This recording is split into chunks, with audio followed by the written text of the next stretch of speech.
Brought to you by Nova शुद्ध घी। जब जब खाए दिल खुश हो जाए, सदियों का नोवा शुद्ध देसी घी, सपना स्वस्थ भारत का। I love घी।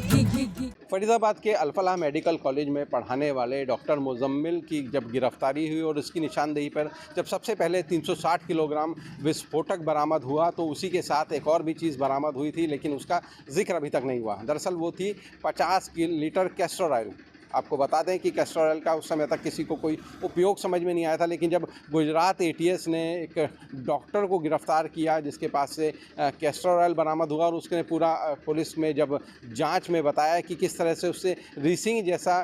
ख़तरनाक रासायनिक पदार्थ बन सकता है जो कि लोगों की जान ले सकता है। तो अब जो पुलिस इस बात को कनेक्शन खंगालने में जुटी हुई है कि क्या मुजम्मिल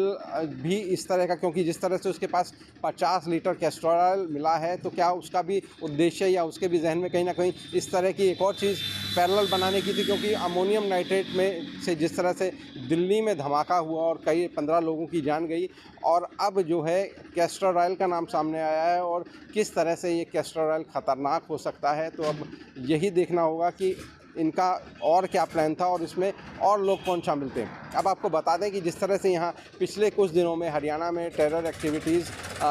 सामने आई हैं, लगातार जो एजेंसियाँ हैं लोगों को गिरफ्तार कर रही हैं, उनसे पूछताछ कर रही हैं, उन्हें हिरासत में ले रही हैं, तो कहीं ना कहीं अब हरियाणा में भी यूपी, गुजरात, दिल्ली की तर्ज पर एक एटीएस की ज़रूरत महसूस होने लगी है, जो कि एंटी टेररिस्ट सेल है। क्योंकि आपको बता दें कि सन 2017 में जब हरियाणा में ऑर्गेनाइज क्राइम बढ़ा, तो उसी के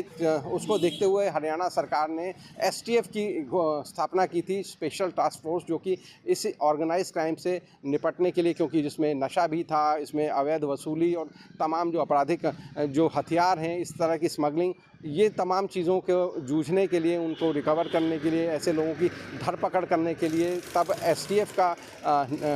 को बनाया गया था। लेकिन अब जिस तरह से यहाँ वाइट कॉलर मॉड्यूल जिसमें डॉक्टर्स शामिल हैं और जो आसपास के लोगों को जिस तरह से वो बरगला कर इस्तेमाल कर रहे हैं, तो कहीं ना कहीं अब प्रदेश में एटीएस की ज़रूरत महसूस होने लगी है। और अब देखना होगा कि प्रदेश सरकार इस पर कब ध्यान देती है और कब इस दिशा में कदम बढ़ाती है। सचिन गौड़, फरीदाबाद।